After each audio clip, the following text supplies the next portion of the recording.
Yun. So, good evening ulit sa inyo mga kasama.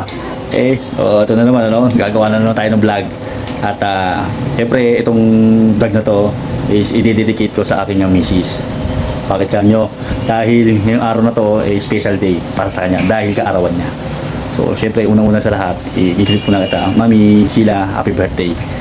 Now, kakatapos lang din namin mag-dinner sa baba, kasama yung mga pamilya namin.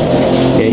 So, may konting salo-salo lang, no? Hindi naman na ganun ba ingrande. Importante, may celebrate kahit pa paano, may konting handa. So, masaya na kami ron. Okay? So, ito. So, andito yung ano namin, buso, no? Ano namin. Ito, tama ko na. Yan. Yan. So, napaka ano ni Mami. No? Napaka hands-on. Siyempre, at sa ano namin sa bunso ito. Tatlo. Okay? So, ayan, kaya si Mami Sheila. Mami, happy birthday. Thank you. Yan. No? So, Sandali. Ayun, nalapit na tayo tapos. So, bali ito kaninang ano, kanang umaga, no? Ito dinala namin sa center kasi pinapukunahan namin. No? So, maraming salamat sa ating mga sa center, mga health center, no? Dahil sa mga libreng bakuna. Okay? So, ito isa na rin sa gift na kuha siguro ni Mami, no? At paano naka-menos. Okay. tapos na. Yun, ito naman. Yeah, minomonitor namin kasi ang advice sa amin ng health ano yun? Health worker. Health worker. Siyempre, pagka sa ganitong bata, no, pagka pinakunahan, monitor namin yung sinat. Okay. Pero mainam din kasi yung ganda dahil pagkataas ng bakuna, so, nabigyan kami ng libreng paracetamol. Tapos with vitamins pa. Okay? Yan. Yun, minhawa na, tapos na rin ng palit ng damit. Yan. Good natin sa inyo. At ako naman, siyempre, isisikot ko lang muna yung magina ko. Sila. Hindi ko muna. Tapos ako naman, may hinanda ako para sa sarili ko naman. Siyempre, hindi natin palalagpasin. May konting tayo dyan. May konting shot. Pampatulog lang, pampatulog. So, wala na rin ako yung masyadong inimbita. Okay? At, medyo sanay na rin naman tayong uminom mag-isa. Kasi hindi ko naman pwede iwanan. Dahil ito yung bata. Maliit pa yung bunso namin. Okay? Kaya yun.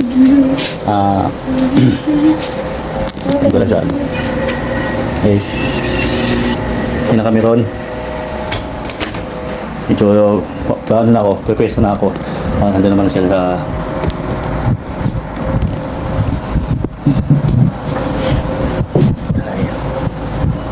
pestuhan ko. Saan ako pag uminom mag-isa, dito lang lagi.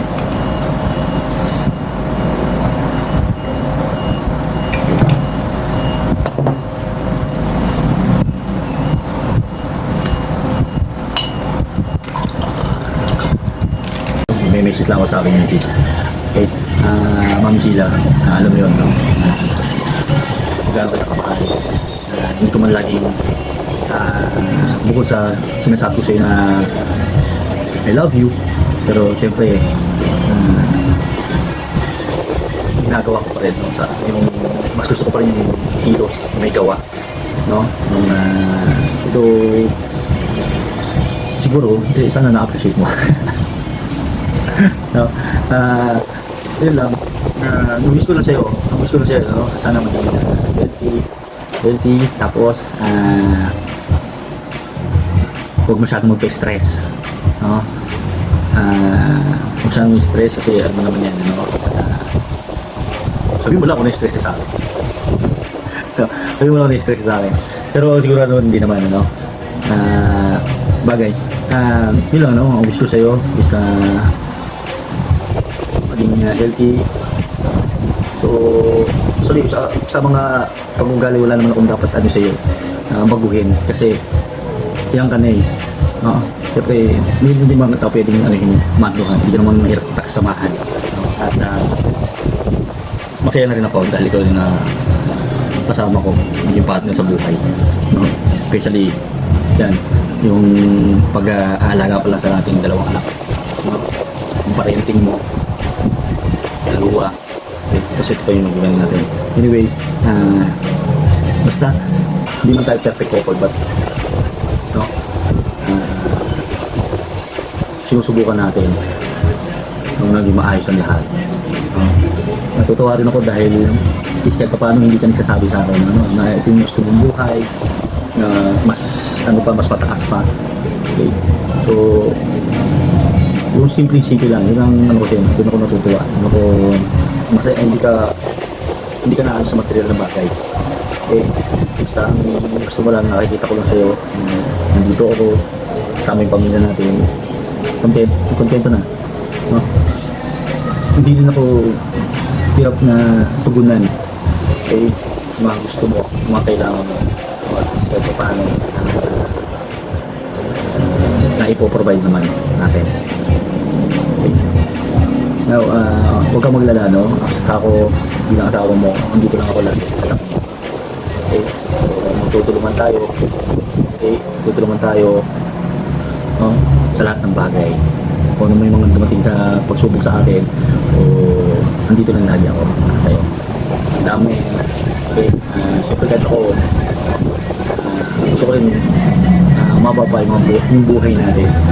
Siyempre gusto ko rin kasama yung mga bata. Kasi, no? So, binuo natin to, kailangan natin lang ito. Sinimulan natin, so, wala namin kung gagawa niya ulit. Tayo rin talaga yung hihilos. Okay, so yun lang. Hindi man tayo naging perfect couple. Pero tayo yung tinadhana. Okay, tinadhana. Hindi ko sasayangin yun, yung kapagin na yun. Hindi ko sasayangin yun. Tulad nga sabi siya, no? Mukha lang akong tawag dito, mukha lang akong linukuit. Pero sa loob yan. Sa loob. Ayun nga, tulad na sinabi ko, no? Ayoko masyadong palasalita. Ay, nagagawa ko lang to dahil gusto ko ma-express. Ilabas, no? Sa pagbablog. At least kahit pa paano, isa na rito sa isang memory. So, kaya, yung pag-aasawa, mga kasama, kailangan pinaplano. Tama yun, hindi porket na may relasyon, tapos magkasama na kayo sa isang bahay, o ang pag-aasawa mga kasama na hindi biro. Ito kasi okay. Nandiyan na kasi yung kayo na talaga yung magkasama na sa araw-araw. Gusto naman tayo na magkakaroon kayo ng sawaan, pero sana wag dumating sa punto yung mawala yung feelings mo sa isa't isa. Okay? Kasi malaking impact yun. Malaking impact yun na magkakaroon ng hindi pagkakaunawaan sa pagsasama ninyo. Basta kailangan lang maging open-minded kayo sa isa't isa. Intindihin nyo yung bawat ginagawa ninyo. Okay? Tapos magkaroon kayo ng planning ng look ahead. So, yun naman natin yun, lahat talagang minsan may plano pa nga but syempre, hindi natin masasabi yung panahon na minsan nagbabago. So, kailangan maging ka rin flexible sa mga kanya. Okay? So, hindi rin usad yung pagsasama pagka talagang nananatili ka lang, no? Kumbaga, nagiging daily routine mo, ganito lang. Kailangan paano magkaroon kayo ng konting ng tawag dito, mag-experiment ba? Okay? Yung ano nyo, may magkukwentuhan kayo kahit paano, mag-uusap kayo, no? Kasi gusto ko ng isang partner mo, no? Mag-open up ka, no? Mag-open up ka kung yung mga nangyayari sa maghapon, no?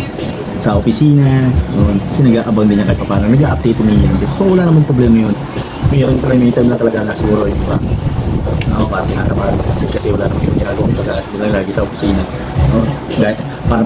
Parang tawag dito, yun na lang lagi yung ginagawa. But siyempre still, no, tayo mga lalaki kasi pagka yung mga pumapasok, pagka tayo na nandun sa opisina, siyempre naiiwan na rin ito yan.